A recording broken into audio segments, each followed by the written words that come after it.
Welcome to the San Clemente Podcast, the only local podcast in the best beach town in the world. We're here to bring you weekly episodes highlighting everything from sports, culture, entertainment, politics, and everything else this beach town has to offer. What's up, everyone? Welcome back to the San Clemente Podcast. I'm Jeff Moore, joined, as always, by Brian De La Puente. Today, we've got a very exciting guest, one with a story that I think is really going to stick with you.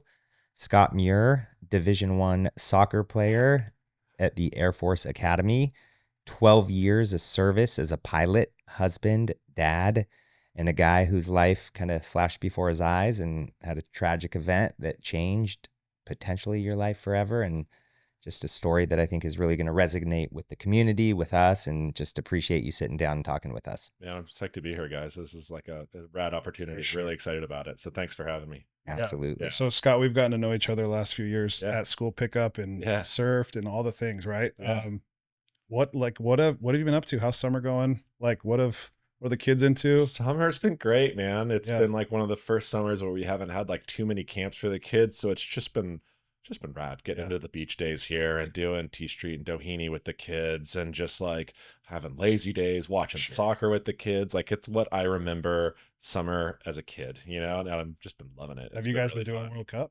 Been doing a lot of World Cup. Man. What's your, can't get enough of it. As a former player, what are your takes up until this point? I think it's been super fun. I was like a little skeptical about them going to like the bigger 48 team World Cup. And then it's brought a bunch of these smaller teams in here, Cape Verde doing cool things. So it's been really fun to watch it expand a little bit and watch just more teams get out there and see what they can do. Do you watch with a critical eye? I know my wife played college soccer at UCI. Yeah. When we're watching, like last night we watched at one of her girlfriend's house and they were all soccer players. They all played at Utah.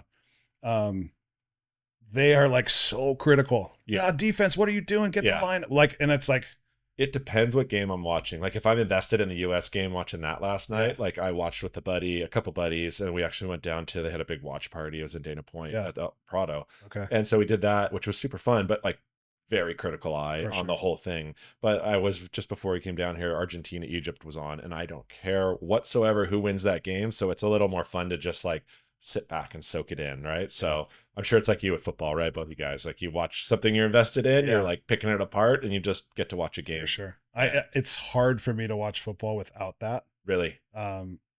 Because you're like, you see it and you're like, oh, here comes this tackle's going to get offsides. Yeah. He's getting real close, or that's a holding call or whatever.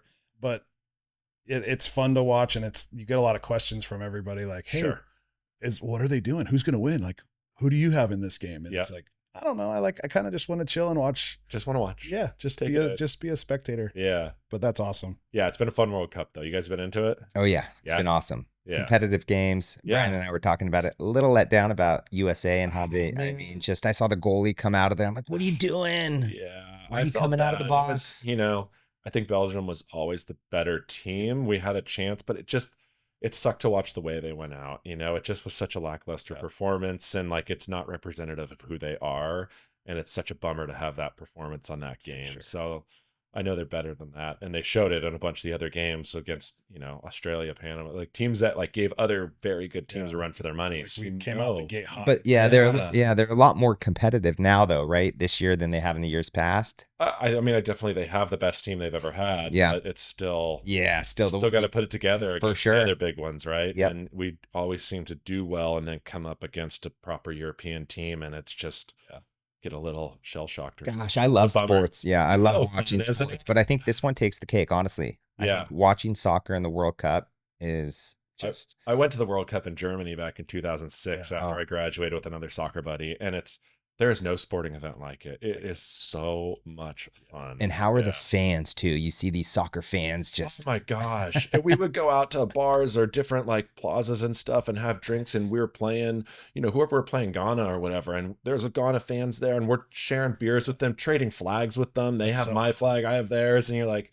it's just good vibes. It's so much fun. It's like what sport's meant to be. For sure. Right? I love it. Awesome. Well, before we get into the story and what happened, give us an update on how you're doing today, your recovery, and what that looks like right now. Yeah. So like just a backstory that with like my spinal injury right now, I think. Yeah. And so, the recovery is going well, man. It's going like way better than I probably could have hoped for. So it's been really nice to watch that trajectory keep going. We're kind of talking a little bit before about this of at the beginning, the trajectory was very linear. I just kept kind of plugging away in this like kind of surprising path.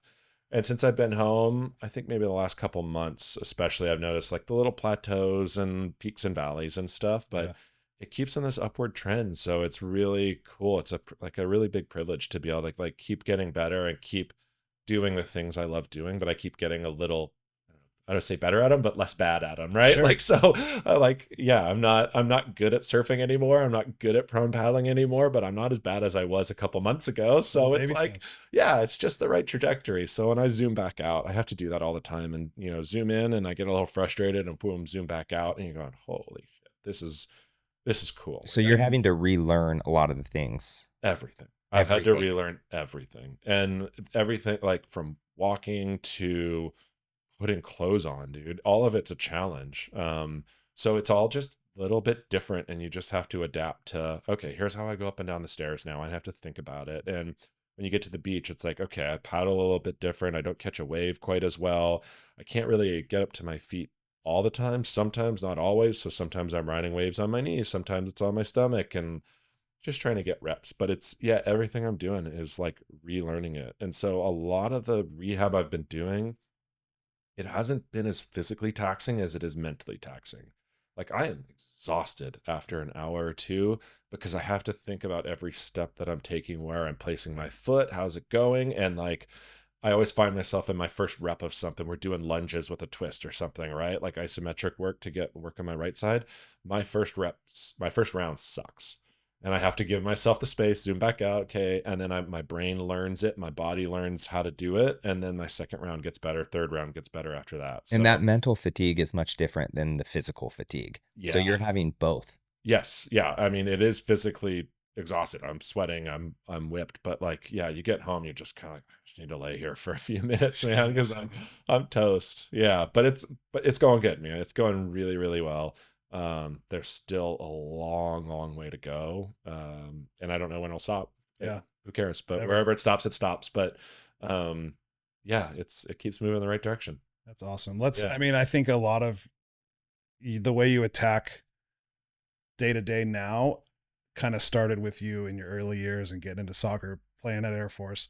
Let's get into that. So we were talking about going to Trabuco and then playing soccer through, just talk a little bit about getting to that 12-year career and stuff. So I mean, grew up in Rancho Santa Margarita and then just like fell in love with soccer from a young age. So that was a big part of my like sport life. I played baseball a bit, but my heart was never really in it. And so I just had some really good coaches along the way that kind of pushed me and guided me through that. And so I played soccer at Trabuco, played club soccer out here for Mission and San Juan and some of the clubs out here, and then got recruited to go play. I always knew I wanted to fly airplanes and I wanted to play D1 soccer. And I was like, well, there's really kind of only one place. Have you heard of the Air Force Academy? That seems to fit it all. It seemed to check all the boxes. So I also think I knew I needed the discipline in my life. Like I was having a lot of fun towards the end of high school and I knew what college would look like for me if I went to some of the other schools I talked to. I was like thinking about myself at 19 cut loose in New York City and I was like, oh my God. Yeah. So I needed a structure. So the guardrails were really good in my life. Did you grow up in a military family at all? No. My family's all Canadian, actually. Okay.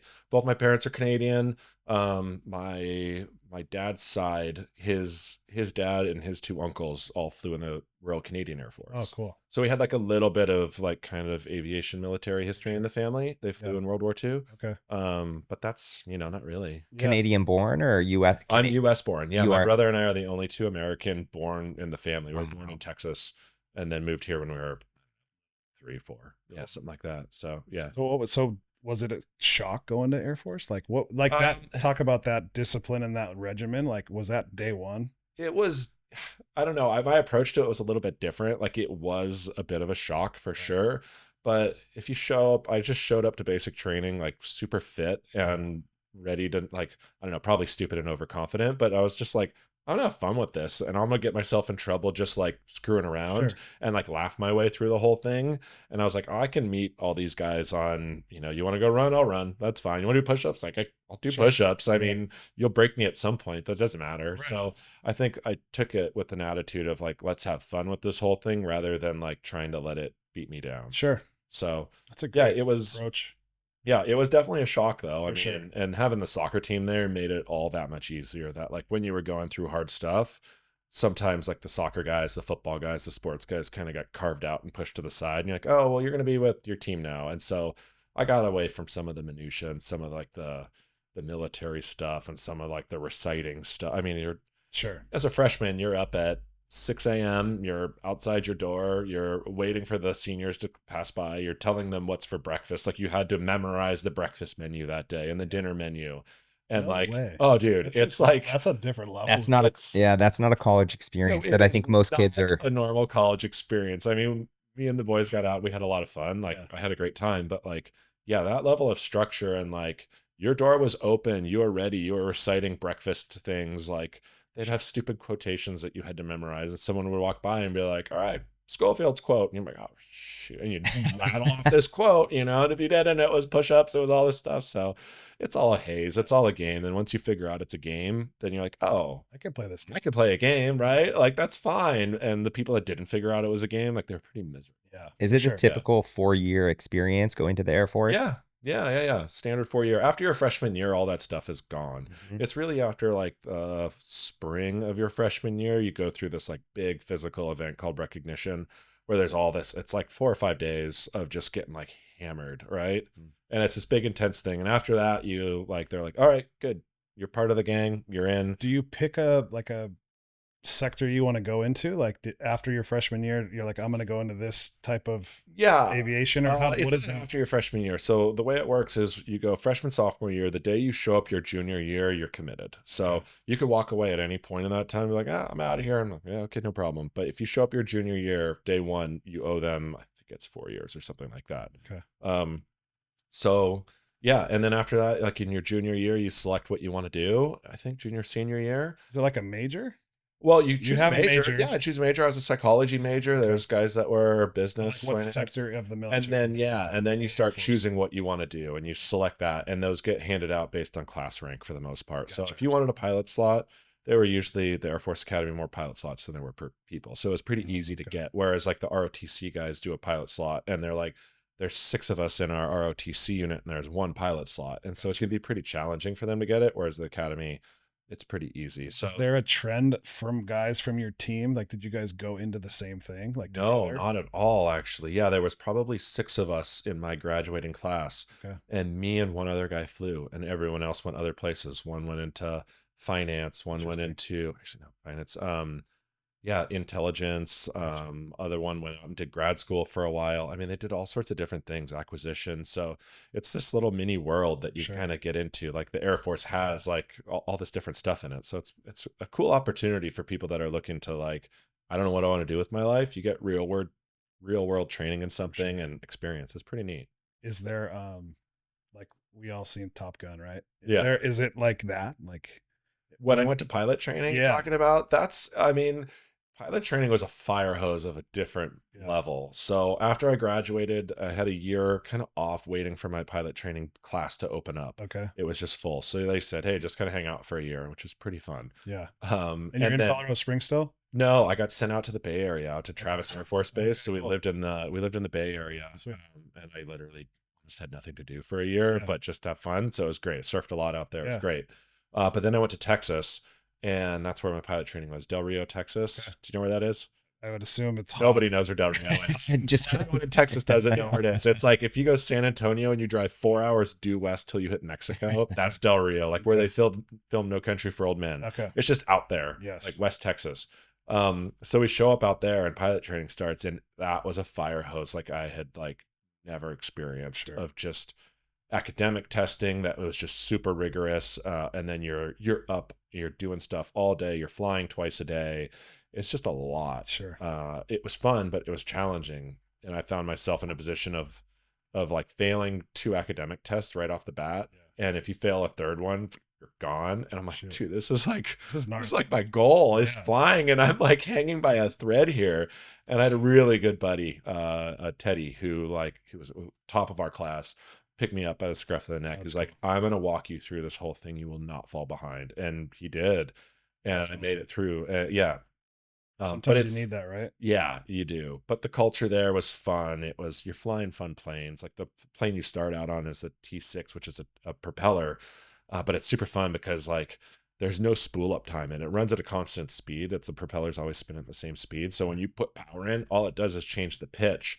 And wow, you just get going really fast. So the thing's fully aerobatic. You're doing like all the fun stuff in it. So there was some really cool flying out there. And then do you find your place in do you get a specific plane that now I'm on this? Yeah. So then you get so you do your first 6 months in the T6, and then from there, everyone goes through that same plane, same course. And then from there, boom, boom, boom, same thing, rack and stack everybody. Number one guy, what do you want to do? Do you want to fly fighters? Do you want to fly helicopters? Do you want to fly prop planes? Do you want to fly big jets, And they just go down and you choose your way through the list. So I chose to track on the heavy side, which was, kind of the cargo, air refueling, transport side of it. Gotcha.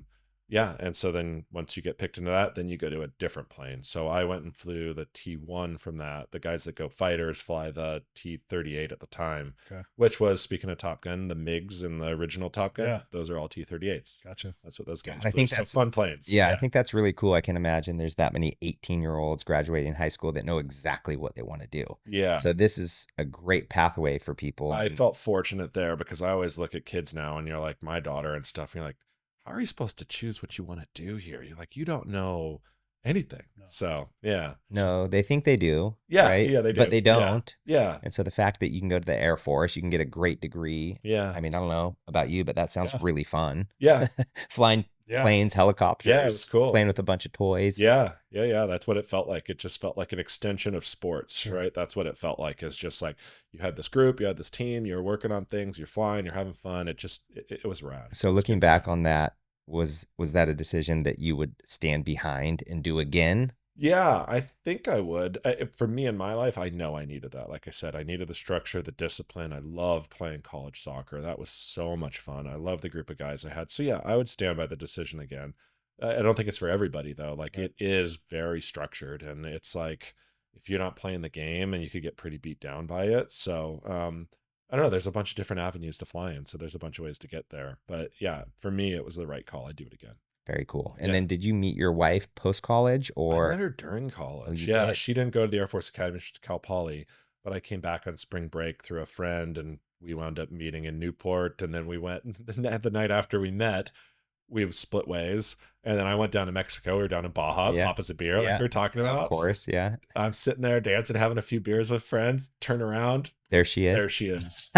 Meant to be nowhere. And you're like, all right, see you guys later. I'm going to go with her. And that was it. That was the end of it. So, awesome. Yeah. We've been together for a long time. I think it's 18 years married this August. So that's awesome. Yeah. I tell people all the time, hey, the most important decision you're going to make in life is who you marry. Completely. Yep. Partner in crime, dude. Yeah, it's everything, right? I mean, and it is. Yeah, you see people with tough marriages and you just feel for them, and you see people with great marriages, and it's awesome to see. Yeah. Talk to us about her support through everything you've been through. Oh my God, dude. I don't even know where to start. She has been everything. I mean, there's no way I would have made it through this process, this whole thing without her. Gosh, yeah, it's a little emotional, but she's just like, she shows up in so many ways from the very beginning, for her being next to me in the hospital bed and being there and like starting to move all the pieces. And like, I remember one of the very first things when she got to the hospital, cause I'm laying in a bed, just looking at the ceiling the whole time. And she showed up after my buddy called her, and she just came over and like, she gave me a kiss on the cheek. And it was just like this thing where like, I was never freaking out, but like everything slowed down, and I'm like, all right, I'm going to be all right. Like she's here, I'm going to be all right. And she's just been by my side the whole time, everything I've needed. Just from a far away from the whole thing, seeing her at pickup, her big smile, like she kept it together. Like Incredible. Like seeing her, like there was a couple times I gave her a hug just because we had that relationship. Yeah. And she knew that I was a safe place. She would little glimpse, like a tear. Yeah. Or like, are you okay? Like, it was like, not really, those little moments, but she was a freaking rock star, dude. And she's been so open and vulnerable. From the very beginning, she started kind of a journal, like a Google open source doc, just to let people know what was going on. It started as just like friends and family, like, here's the daily breakdown on Scott. Here's what happened. Here's what the doctors are saying, blah, blah, blah, right? And then it kind of morphed into this thing where she was journaling about her life and her experiences on it, and like a huge open book, like very vulnerable stuff that she was journaling about. And it wasn't locked, like anyone could read it. And so we had people that were like, dude, I was reading this morning, watching her type. Like, she's in Colorado. I'm sitting in San Clemente, and I can see her typing on the Google Doc, like her feelings, her emotions, her highs, her lows. And it was a special thing that she did, because when she came back, people would open up to her in this way that were like, oh, you were vulnerable and that was okay for you to share your low or your high. And they would open up these things. And I thought it was just this really cool way of like kind of cracking people open and making, letting people know it's okay to share things and it's okay to be vulnerable. So yeah, she's just, I don't know. We could spend the whole podcast talking about her. That's awesome. Well, let's dive into it. I mean, let's talk about that day at DMJ's. It was pumping swell. Yeah. Just go into it. Yeah. So it was during that Hurricane Nora swell, and it was super fun. It wasn't huge, but it was consistent and powerful and just a good day. Yeah. And I met up with my buddy Dan, who I'd known since 3rd grade, and him and I had just stayed buddies forever, surfed forever. We've gone different ways and whatnot. Dan was in the Navy doing some spec ops stuff there. Really awesome dude. And we met up for a surf, which we do every month or so, and we were having a blast. We were just like, we found this little peak down by the jetty, and it was just kind of us, and we were scoring for a long time. And then I remember a couple groms paddled out, and they were over by us, and it was fun. We were having a good time with them. It's pretty uncrowded down there, so we were getting waves, and it wasn't a problem. But we were kind of back and forth with them, and like, all right, well, we're gonna push these guys a little deeper to get this right, like. And it was just cat and mouse, but never like really acknowledging each other. But they surfed well, and they were having fun. They were nice kids. And I remember I was paddling back out from a wave, and I watched Dan go on a wave, and it just kind of closed out on him. So he's kind of floating in that impact zone. And the next one comes, and I see one of the groms look, and he's like eyeing it, and he's like, I could see he wants to go. And you're watching the trajectory, and you're like, oh, dude, this guy's going to mow over Dan if he goes, right? And like, oh God. And Dan's not a guy you want to mow over. Like, he's a tough looking dude, right? And the kid looks, and he's like, he just puts his head down and goes, and he pulls in, gets barreled, and boom, it closes out on him, and they kind of go right by each other, right? And you're like, oh no. He comes up, and he's like, dude, I'm sorry. And Dan, I was waiting for it, because I was maybe 15 yards away. I'm like, oh, here we go. And Dan just goes, dude, that was epic. Like, that was awesome. You kids have been sending it all day. Like, don't ever apologize for chucking it over the ledge and going on one, right? And the kid was like, oh, okay. Sweet. So they start chatting on the way back out. I catch up to them. We catch up to their other friend, and the 4 of us strike up this conversation, and we're just having a blast out there. Probably 20 minutes or so of like talking to him about the spot, trading waves. Like, I'd see a set come in, and like, oh, the second one's going to bounce. The second one's going to be the good one. So one of the other guys, I was like, dude, this one's you. Like, it was my turn. I was in the spot. I'm like, no, this one's you. It's the good one, right? Yeah. And the kid told me later, he's like, you were the first person in my life that has ever given me a wave. That's ever been like, it's not my turn, but I get to go. Yeah. And it was just, I don't know, it was a magic 20 minutes of like what it's supposed to be in the water, of just people having fun with each other, talking, sharing, not competing, but everyone's getting theirs. It was magic. And great vibe. It was so cool, man. Yeah, it was really nice. And so then another set comes in, one of the groms, his name's Judah. He goes on the first one. And then the second one comes in, and I'm like, oh, this one's a good one. I'm going on this one. So I take off on it, kind of turn on the outside, and it hits this inside sandbar. And I backside pull in, and I'm just like, oh, here we go. Like, I can go, I can see the vision still right now of just like, I'm in the tube of the day, right? I'm just packing this thing. I could see my exit. I am coming out. Like, I'm pre-stoked for this wave. And before I know it, I don't even know how, like maybe the foam ball picked up the back and I just get pitched head over. And before I can't get my hands out, anything, it just driven, boom, straight to the bottom and pile drive, head down. And you kind of feel a little crunch. And I'm going, all right, just a little body scan, assess what's going on, right? Like usually a little stinger or something like that. And I couldn't move anything. Legs, hands, arms, nothing. Yeah. And I'm like, oh shit. Immediately I go, I broke my neck. I'm paralyzed. And You said that to yourself. Oh yeah. I knew immediately, like, you're paralyzed and you're trying to move. You're frozen in this body and you can't do a thing. No, never lost consciousness. Completely aware of my situation the whole time. Fully cognizant of everything going on around you. Completely aware of it. But cannot move your body. Cannot move. Just face down too in the water. I'm not on my back. I'm face down.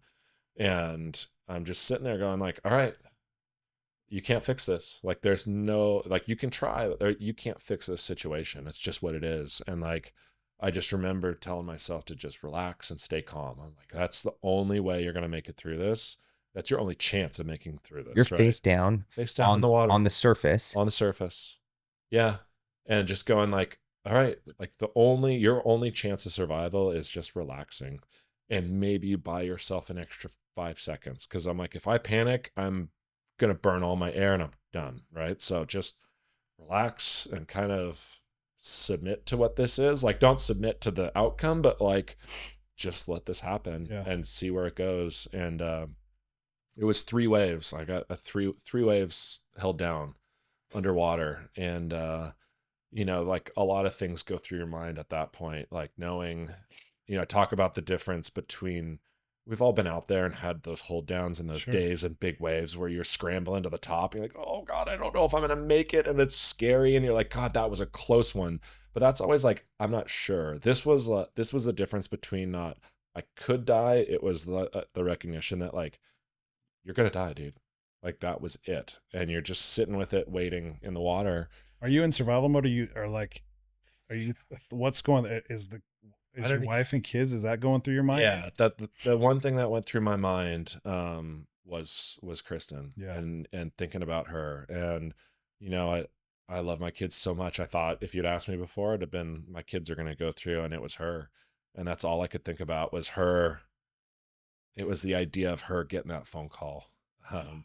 That's really what stuck with me, is like, that cannot happen. I just had this picture of her, like zoomed, watching her get this call that I was gone. Jeez. And watching it break her. And I just couldn't, like, it just crushed me. And so I was just like, that can't happen. Just relax. That can't happen. Yeah. And, so that's what's going through my mind during that. Just stay calm. That can't happen. Maybe I'll get pushed in under the shore, get kind of propped up on my elbows. And I'm just like, you start getting that reflux and you're like, okay, I got more, I can wait. And then, the water starts coming in. And the last thing I remember is something kind of like this. Like it felt like something on my collarbone. Like, that's really weird. And then I don't really remember much after that. And come to find out afterwards,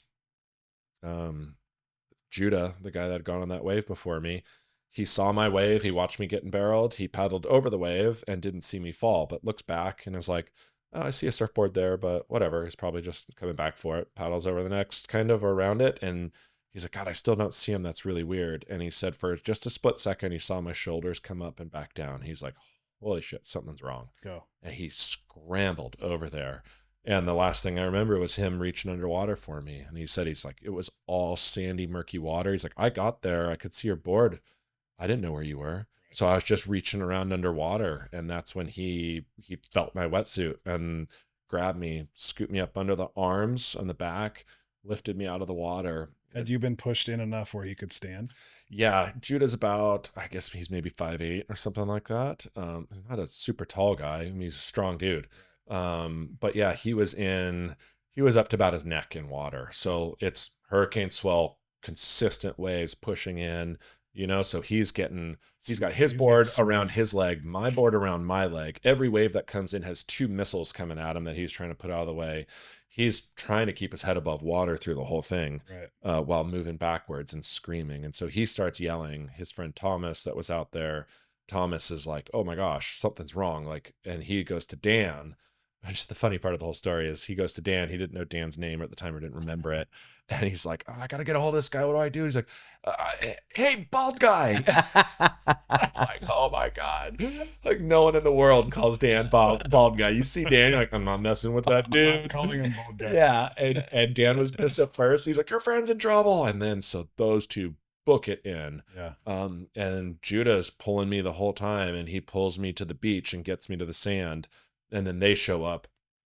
Thomas had been a junior guard, and Dan had done junior. He'd done guards. He'd done, a bunch of Navy stuff. Like Sure. he'd done a bunch of stuff with rescue things. And so, so they figure out quick. They stabilize me. The lifeguards get there, and then the first thing I remember after that is on the beach looking up, and I'm looking up, and there's all these heads around me, and I'm like I get that breath, right? And I'm like, because they didn't have to do CPR, I guess. I guess I was not really with it on the way in, but like I was kind of breathing, I guess. Okay. And I get that breath like when I come to on the beach, and I see all these heads over me, and I'm like, oh my God, like holy shit, dude, I'm alive. Like I didn't think like that, the juxtaposition between that, like those two moments and that breath and that sunlight and realizing like you made it through this. It's like the sweetest moment of my life, man. It was really special. I need to keep it together. Yeah. So I see all those heads over me, and I was like, the first words out of my mouth are, who pulled me out of the water? And they're all kind of looking back and forth, and then this head peers over from the back. And it was Judah. And I was like, I remembered him. I remembered the grom from like that incident. And I was like, saved my life, dude. Yeah. And from there, it was a whirlwind. It was, onto the stretcher board, onto the back of the truck, into a paramedic, onto a helicopter, over to Scripps Hospital. And so Dan called my wife during that. He called Kristen and says what? Yeah, I know. That's a lot I put on him, because that's the other thing I said is, Dan, you need to call Kristen. He's like, shit, all right. And you're completely with it. You just know I'm you're completely paralyzed. with it. I know I'm paralyzed, but I'm totally with it. Like I remember all this perfectly. And so Dan calls her, and he's just very matter of fact. He's been through stuff before, and he knows. Yeah. And he says, Kristen, Scott's okay. Scott's alive. There's been an accident. Like you need to get down to Scripps. Yeah. And we'd been out at Ohana Fest the night before, Chris and I. Yeah. And so she was, she'd taken the morning off. I told her the kids were with my mom. Saw you, dude. Saw you there. Yeah. Yep. We hung out at Ohana that night. The night before. Right. Yeah. We were watching Hosier was there. Yeah. It was epic. Yeah. She was actually journaling at that time, because Hosier got up, and remember he got up on stage, and he had this whole like kind of come together community thing that was like really powerful, and like kind of cross beliefs and all these kind of things and ideologies. It was like really cool. I thought it was, I'm not always into like preachy concerts, but it was a really cool thing. Yes. And she was at home just journaling around, and she was writing some of his lyrics that were like, love every stranger, the stranger the better. And like as she was writing that, a stranger pulls me out of the water.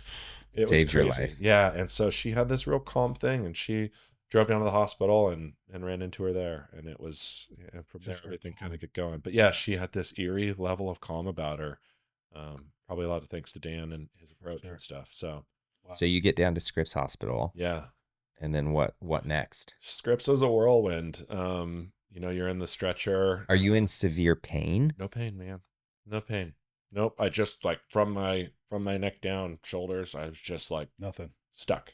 And so they got me in a CT scan, x-rays, all that stuff. And then they put me in an MRI, and the MRI was where like I'm in there, and it's not quiet, but you're by yourself. There's finally not people around me. And that's when it was like, okay, like I get to take it all in. Right. And that was like a really emotional thing of like, I don't know. I went back and forth, but I was like just so grateful to be alive and for life. And like that feeling of like, okay, like I understand I'm paralyzed and I may never walk again. Like I didn't know the severity of it. At that point, I thought like, all right, that's it. Like you're like a proper quadriplegic for the rest of your life, and you'll never walk. And it was like inconsequential. Like it didn't matter. I was Just like, the that's fact fine. I don't care. I'm alive. Don't care. Like I'll take that bargain from what I went through underwater to that. I was like, I would take that deal 10 out of 10 times. And I go back to that moment a lot. And I like when I have rough patches now, which are plenty, right? I go back to the MRI a lot of times and I'm like, dude, remember, like you're You would, here. yeah, Yeah, I like this is a good deal. Even if it seems like a bum deal, like this is a good deal compared to what you thought was going to happen. So that MRI was a really emotional point for me. And I remember crying in there, but not out of like a my life's ruined. Like I never even thought about that. It was like I still have a life, right? It was like the opposite of ruined. It's like I still get to do this thing. And I just remember being like so hungry for it. It was really, what a great mindset though, because I'd imagine a lot of people would be upset and yeah, mad and pissed and yeah, why me? But you've taken the opposite yeah. I viewpoint just, perspective. yeah, I don't know why necessarily, but I mean, nothing happened. Like the thing just happened. Like, I don't know, the way I frame it all the time is that like people are like, oh, this happened to you. I was like, no, nothing happened to me. Something happened. It didn't happen to me. It just happened. Right. And I think your approach after what happens makes what it is to you. Right. And so Right. I think I've just kind of always felt that way. And so, yeah, That's so but freaking inspirational. It's crazy to have that mindset when you feel sorry for yourself. It's like ha- getting your MRI, right? Like have that be your headspace of like, no, I'm Perspective. lucky I get to do this. yeah, Like you didn't care about not being able to walk or whatever. Like I yeah, get to see my wife yeah, and then her calm and then your mindset. I guarantee you that your mindset has such a big role in your recovery because I feel like the world is just a thing of energies. And yeah. if you've got positive energies pumping into you, all this community that's just loving on you, all this good energy Oh happening, God, the community. Yeah. like, wow, like holy moly. Life is such a trip if you think about it just being a game of inches. It's a You're in a game of inches. perfect barrel, right? Yeah. And how close to maybe coming out of it Yeah. and not, right? Like So it's I went to a hospital in Colorado called Craig, a super specialized spinal and brain injury hospital. Amazing. how long after Scripps? So you're at Scripps for, Scripts are about 8, 9 days. okay, And then I go to Craig. I Did get you have launched there. surgery there? I had surgery. Yeah. at So Scripps. yeah, we had surgery at Scripps. So it's spinal fusion, the C6 and 7 vertebrae. Okay. But speaking of a game in inches, the people I'd met there, we were all inches away, right? From people, getting hit by cars, people falling off zip lines, people like all these things, trees landing on them, right? We're all inches away from that not happening at all, right? But the flip side of the coin is we're all inches away from dying, right? Yeah. And you go, okay, like it is a game of inches, it's a game of seconds and milliseconds and stuff. But when the outcome is you're here, what physical state you find yourself in is kind of like Irrelevant. irrelevant. Yeah. You're still playing the game. Still playing the game. Exactly. So it's yeah, that I don't know, that mindset. I find the people that had that mindset, they did well there, and the Was people. that, did you have anybody at Craig that like motivated and pushed you? I had some physical therapists that did very hard. I mean, the people that I was with there inspired me big time. I was there with Dakota Briley. He was a guy from Hawaii, surfer from Hawaii, big North Shore family. Like Dakota's a real good surfer, and he got hit by a car out there, and I mean, his situation was terrible. He was just destroyed, spinal injury, brain injury, you name it, full coated out on the bed kind of things. And he got there, and this kid was in the worst situation, and he had every right to be pissed. Someone hit him, right? And God, he was just a warrior. Like I'd go to his room every day to talk to him, and he just like we would talk surf, we would just talk like all the things that we're gonna do together, and he just like every day I'd look at his situation, I go, God, how are you so freaking positive, right? Right. And he was just on it every day, and so being around people like him, my buddy Jake that was there, some of the firefighters that I met there, just all the people there that like we had this good little core group of people that was kind of the iron sharpens iron thing, right? And we kind of pushed each other back and forth, and we see someone that needed to pick me up or someone that needed like, oh, I got to give you some shit today, right? And like see if I could push you a little harder. So it was a really good group of people that I went through there with. What are the doctors telling you while you're there? So the doctors, when I was at zooming back out to La Jolla at Scripps. So after my surgery there, the doctor that did it, Dr. Bagari, it was awesome. he looked at it and he's like, you know, I did surgery went great. Like everything went well. Your spinal cord luckily was not severed. So there's complete and incomplete injuries. Complete injury is this wire is cut in half. Complete spinal cord injury, there's no coming back from it. Incomplete is this wire is dented, right? So it's we're getting stuff through there, but it's not perfect, right? And he's like, so that's where you are. You're in an incomplete injury. What level of healing you'll get from there, we don't know. It's, you know, it's up to your body, a lot of it, but everything's in place for you to heal as best you can. So the nice thing was no one ever told me like, you will never walk again. You know, no one ever said that. No one ever said you will walk either. I was really fortunate for the medical staff to just kind of have this choose your own adventure thing of like, let's see where it goes. And you weren't asking those questions. You were just taking it. I didn't want to ask the questions. Day by day.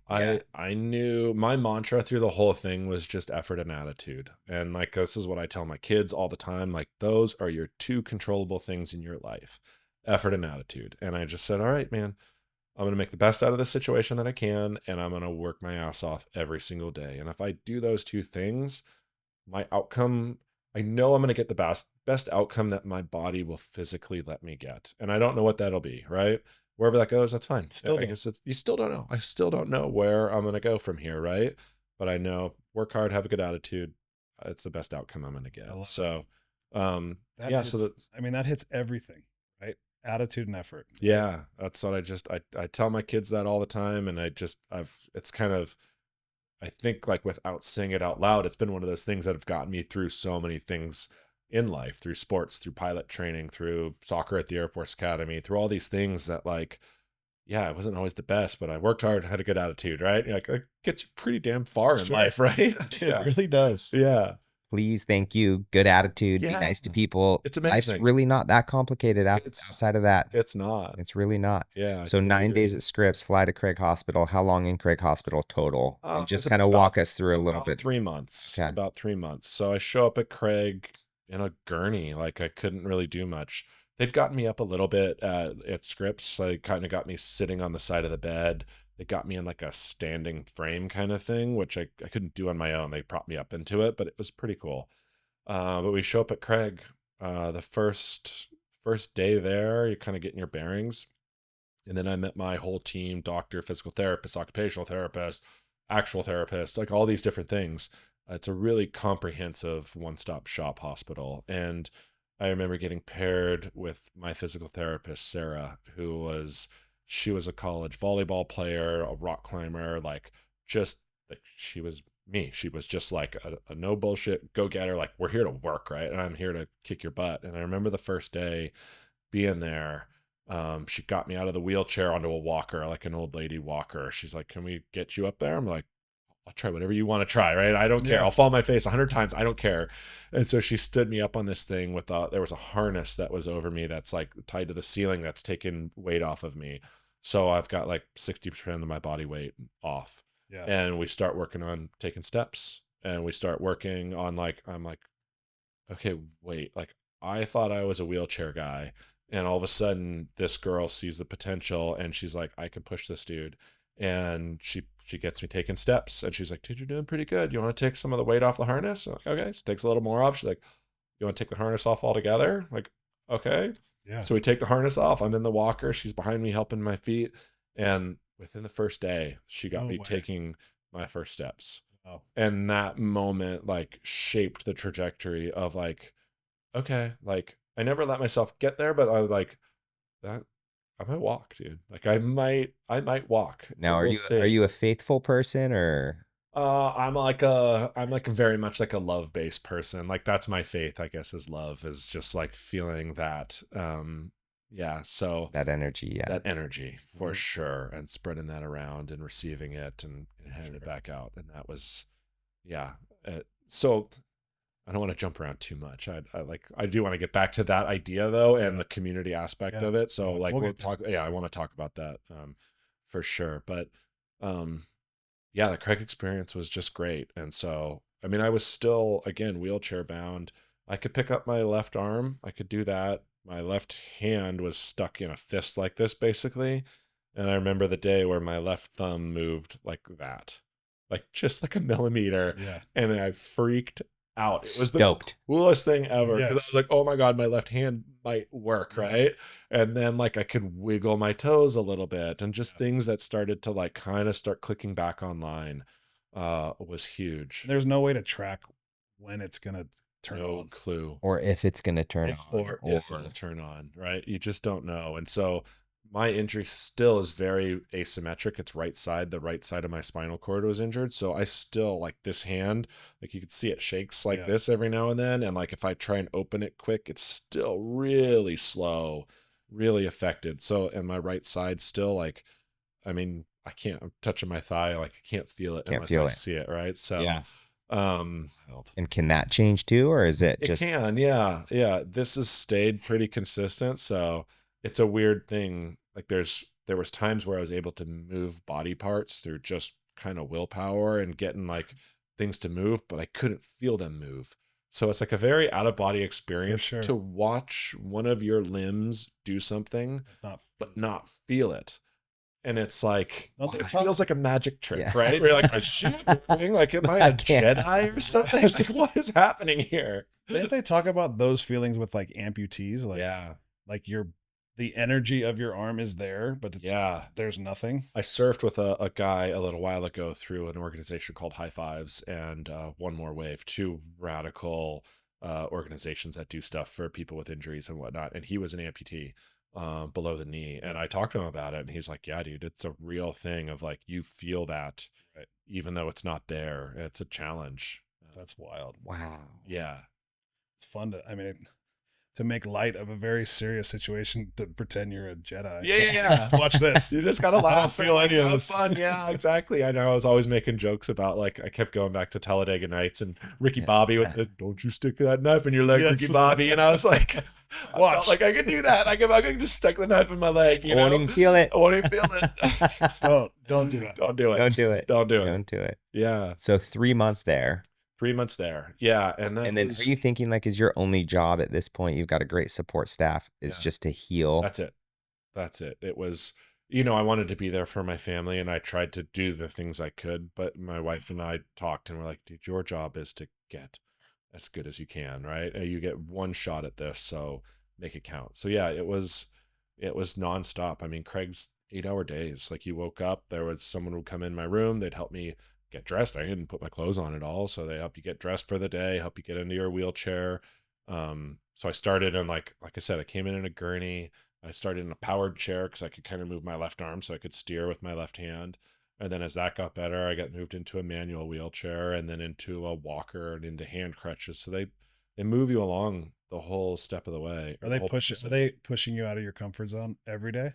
Some of them are and some of them aren't, but they've done it so well. They're really blessed with, they don't have to follow a script, right? Every patient that comes in, they get to say, kind of dial you in and say, I think we can go this way. And then they push you in that direction. And the more you go, the more they get to go the way they want. So it's not like, oh, today is A, B, and C, and tomorrow is D, E, and F. And it's fluid. We're going to jump to X and let's go. Oh, shit, you just did this. Let's do these things. Exactly. So they're very much like you're kind of a driver of a lot of what you're capable of. So was the fam able to come out and like, what was the logistics on that? They came out a lot. So Kristen would come out probably every other week and the kids would come out every 2 weeks for a week. So, we didn't want to disrupt them too much. So they got to stay at home and they were in school and we kind of wanted that. Kind of wanted their life to keep going as much as normal as could be. And how old are they? My daughter is 11 and my son's just about to turn 6. Okay. So yeah, they were in kindergarten in 5th grade at the time. Yeah. So did your kindergarten, boy or girl? Boy. So did he understand what was happening? He didn't get it at first. It took him a while. My daughter got it right away. My son, it took a while. He would come to the hospital at Scripps or Craig, and he didn't want to touch me. He thought he was going to hurt me. I mean, he sees me hooked up to all these machines and beeping and, oh my God, what's happening, right? So it took him a little while, but I remember specifically one day at Craig, maybe a month and a half in, he didn't want to do anything because he and I are very physical in our relationship Dad, you want to wrestle? Dad, you want to fight? Dad, you want to play baseball? Dad, you play basketball? Like that's all we do is is screw around like that. And he couldn't do that. And he was scared to. And I remember one day I was on a big mat on the ground, getting stretched out, moving around, and they had to go.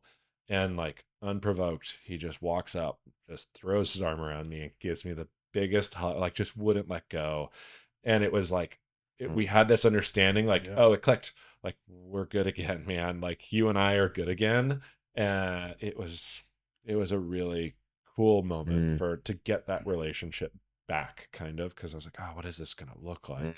And he accepted it, and he's like, I'm here with you, Dad, you know. And my daughter was kind of the opposite. Like, she was there day one. Like, she was in the hospital. Dad, what do you need? Taking care of me. If people got like near things, she said, no, you got to stay away from that. She's like, you know, Dad, can I get you water? Dad, can you get you this? She brought her guitar to the hospital, and like core memories. She's sitting in the hospital. She's learning to play the guitar. She's playing songs for me, just sitting on the floor singing. Like, I can't listen to Yellow from Coldplay anymore without crying. Like, it comes on and I just start weeping, man. I'm like, oh, God dang it.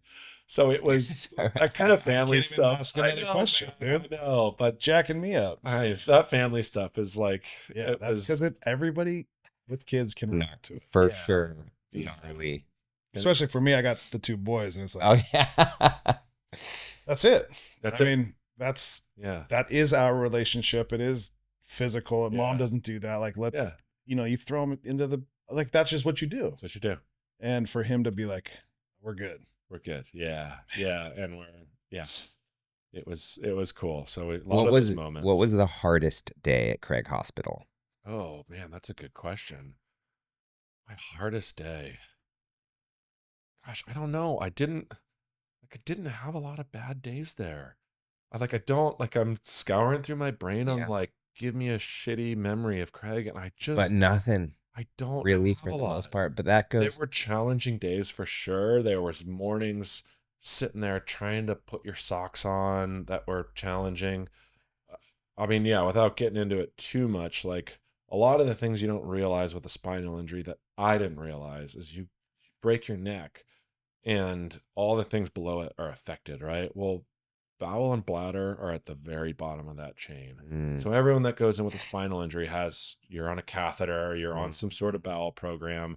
And that was a big shock to me. And I remember a night specifically in La Jolla at Scripps where, you know, you're getting cleaned up in bed because there's no taking you to the bathroom. It's just there we go. Yeah. You're in bed covered in your own crap, right? Yeah. And some young nurse is cleaning you up. And I just remember this moment of like, okay, that was a shock of like, wait, is this it? Is that going to be my wife cleaning me up for the rest of my life? And that was a really hard night of like, whoa, okay, I think I was ready for all of this, but I didn't see that coming. And so luckily a lot of that stuff, it came back online. It works and it's fine. And I'm on like independent there, but for a while that was a scary prospect. You just spoke on that very well. Very well. Very well. That was like the most way of talking about that possible. Yeah. But I'm sure your wife's very happy about that too. Happy. Everyone's happy. I'm happy. She's happy. No one wants that. It's a tough thing, but the guys that are there still doing it. I mean, it's a part of their life and they figure it out. So I have so much respect for the people that live that and figure out how to do all that on their own. It's amazing. Have you been back to Craig Hospital? I haven't got to go back yet. I stay in contact with a lot of my physical therapists, occupational therapists, a lot of the other people that were there that are still there, that are going through stuff that are just still there. And this is what, 12 months later? Yeah. So you do inpatient. You're like in a hospital bed, essentially. You have a room and a bed. And then after a while, they graduate you to outpatient. And then they have like a family housing thing that you can live in for a couple months. And then you travel back and forth. And when I say travel, it's like, across the sidewalk, right? It's like, it's that close. So it's like, okay, like instead of already being in the hospital, I'm like one sidewalk over. And so it's really, it's a part of the hospital basically. So, it's a really cool thing that they got going on there. So the outpatient stuff is nice because they're basically prepping you to be independent, right? It's like, okay, you're kind of independent on your own. Let's see how you do in this little apartment, right? And they're getting you ready the whole time. They're getting you ready for the next step. So I feel like I was fortunate that all the people that I worked with were a step ahead of me. I was never pushing it. It was like, hey, today we're going to do this. And you're like, whoa, all right, let's see if we can do that. Let's go. And they were pushing me as hard as I was pushing myself, which was really cool. I know we kind of glazed over a little bit, but talk about while you're at Craig, all of the community support. Yeah. Like I mean, from a certain standpoint, I'm sure you were bombarded with like, hey bro, are you okay? Yeah. Like how did you manage all that? And then like, what was that process like? And yeah, it was a lot at first with like the text and all that stuff, because my hands didn't work. So you're learning how to do all that stuff. And I very much like wanted to get back to everybody and say thank you. So I answered as many as I could. I think I got back to almost everybody. But yeah, you are bombarded with stuff, but it felt, I don't know, it's so amazing. Like it's been one of my favorite things of this whole experience. And like I say, like my belief is in love, and like it just felt so overwhelming to have, like in the best possible way, overwhelming to have that many people there just absolutely showing up for us. And like, you know, this is a San Clemente podcast, and that community, this community that we're a part of, showed up in such a big way. It was so humbling, and just like, I don't know, I always say, like, I don't wish anyone goes through this, but I wish everyone could feel that acute level of love once in their life. Like, it's nothing like I've ever experienced before. Well, it speaks to you too, as a person. The family, at least, for Kristen and all that. Yeah, I think. I mean, to you and the whole crew, it's like you people show up because you showed up in maybe something that didn't resonate with them, but you showed up. Yeah. Or you were just a good influence, or whatever it is. You brought the good vibes and you're fun to hang out with, whatever it was. You affected those people. So like we were fringe, right? We see a pickup and talk about surfing, surf handful of times together. But like when I heard that news, I'm like, holy shit. Like, are you okay? What can I do to help? Yeah. And if the more you just have impact on everybody. So I think that love was deserved, and it's a product of you and your family. Thanks. Yeah. So, well, and I mean, I want to thank you guys too. And like it's so generous, like helping us out, you know, like a lot of people pitched in for a GoFundMe, which was huge. That's been a huge factor in like getting people to and from Colorado and all that stuff, and refitting things in the house and all that has been a huge blessing. So thank you very much. Talk about that coming home. Like okay, Dad's done with Craig, he's coming home. What did you have to, I mean, you talk about the treehouse all the time. Yeah. What needed our house was daunting. Well, luckily not a ton. We had to put in a bunch of hand railings and stuff like that and get it set up, but luckily I was able to walk through most of it, which was nice. So yeah, we did some work there. You know, I'll get to it in a minute. Probably the biggest bit of work that we did was kind of building like a little, like kind of ADU, a little extra space where Judah now lives and his sister. So we can get to that in a bit. But yeah, so we outfitted the house a bunch, but coming back, I don't know, it all ties in with that whole community thing and the people that showed up, and the people that showed up for my wife and my family. And, you know, a lot of people were asking what they could do, and a lot of people just did things, and they just were there. And you're like, the lawn's taken care of. The dog is getting walked. There's a meal that shows up. The kids are taken care of. Here's a ride here. And like people just came out of the woodwork to help and to be a part of the whole thing. And it was just such a testament to how beautiful this community is and the people here. And we were talking about how everyone here in San Clemente Dana Point is 1 degree of separation from them. And that 1 degree, 2nd degree, 3rd degree, people that we didn't know were showing up to help and provide things. That's so wild. It's just really, really cool. So I just feel like super privileged and honored to be a part of that community and to be a recipient of that. It's cool. Really neat. So as we shoot this podcast today, it's July 7th, 2026. Yeah. How long ago was this accident? It was September 28th. Yeah, September 28th. 2025. 2025. Yeah. So less than a year ago. Less than a year. Yeah. Yep.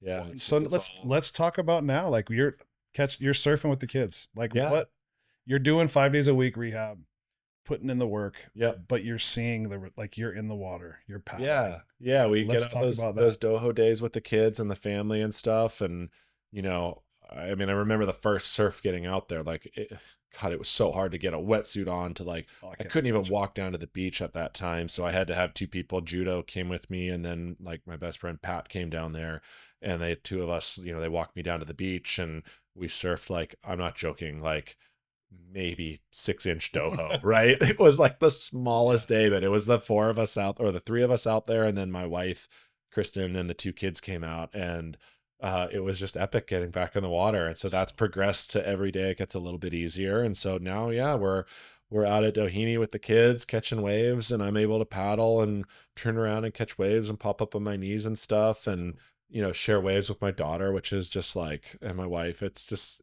really fun, man. So, and then back prone paddling a bunch as much as I can. And yeah, it's just I was telling Jeff earlier about, what was it, a couple weeks before the accident, yeah, you did the Catalina paddle. yeah, I did the bended go paddle. I was just like, freaking wild. Is there anything like those in the near future that you like are gonna? So I did, yeah, so the Bendigo was super fun. That's a great Catalina crossing, good group of people. That organization has been absolutely wonderful to us. They've been very generous. They've been very supportive. They've just been an awesome, awesome group of people. I love them all. So I'm still trying to, we still stay involved with that. But as far as myself upcoming events, like I did the Loop, which is an 11-mile paddle around Coronado. So I'd done that last year. I did it again this year with my buddy Sam Lovell. So Sam went out there and paddled with me, and we started early and ended late, but we got the 11 miles done. It was a slog. So it was like, it was one of those things like, I'm going to suffer through this. And there was a lot of suffering through it, but I'm going to work my way through it and do it and prove to myself we can do it. And it was, mindset is so rad. I was just going to say, yeah, I mean, mindset is everything. Yeah. Mind over matter. Yeah, it does. Yeah. And you have to be willing. I mean, you guys know playing sports, you got to be willing to suffer for a lot of things, right? Sure. And you're going, all right, this is going to suck, but like, it's worth it. And I want to do it. And at the end, I'm going to feel good about it. So, in the future, I don't know what's up. I want to do another crossing. Like, I desperately want to do another crossing. Yeah. I think my best shot is probably Rock to Rock, which is to Palos Verdes, which is 22 miles. I'm not there yet. My upper body is still like really weak when I do my prone work. It's like, it's slow. I just can't generate a lot of power out of my right arm still. Like it moves, but it doesn't move well. And by the end of that loop paddle, this hand was a fist. Like I was just like pawing at the water. And so, you know, it's slow. So, I don't know if I'll do Rock to Rock proper, or if I'll just try and do a crossing with some friends one day where we just take the day and do it and whatever. But I really have my goals set on doing something like that again. What does a day look like now in terms of physical activity? Are you waking up, working out, stretching? I do physical therapy 5 days a week now. So pretty much every day I wake up and I either go to Mission Hospital where they have a neuro unit. I do that Mondays and Fridays, Mission Hospital, neuro, PT, and OT.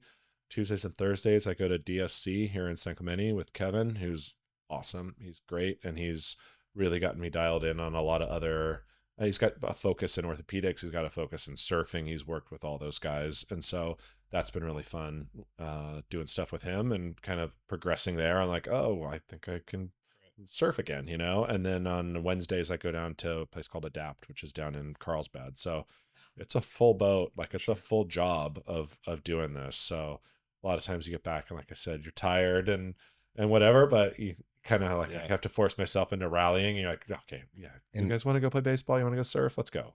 Yep. And what about Judah? Judah. Yeah, gosh.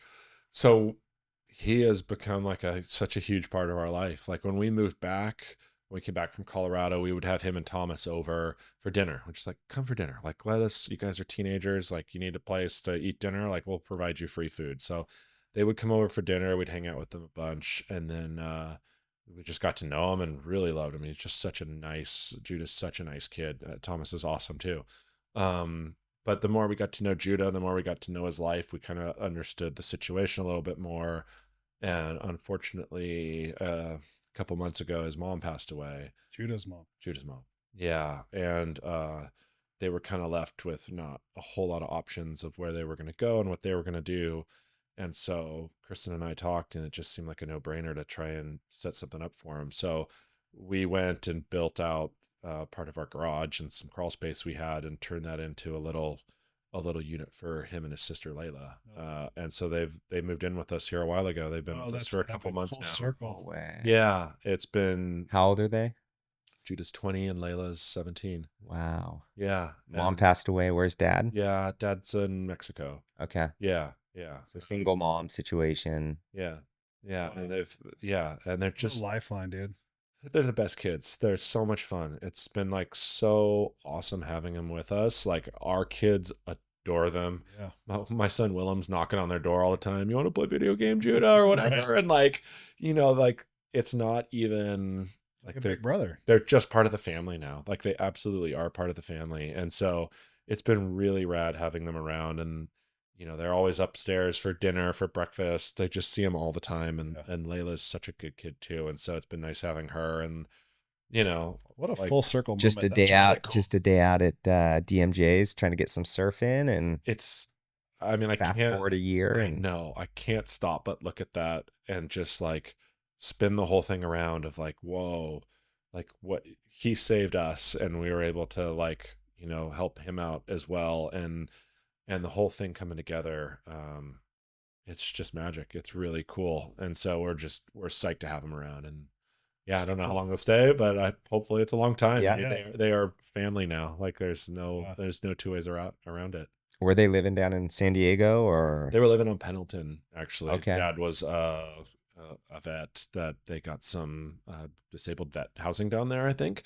And so they were on Pendleton for a little while until that lease kind of ran out. And then it was like, well, are we going to go to Arizona? I don't know where we're going to go. And so I thought we could solve this problem. Yeah, so for sure. Yeah.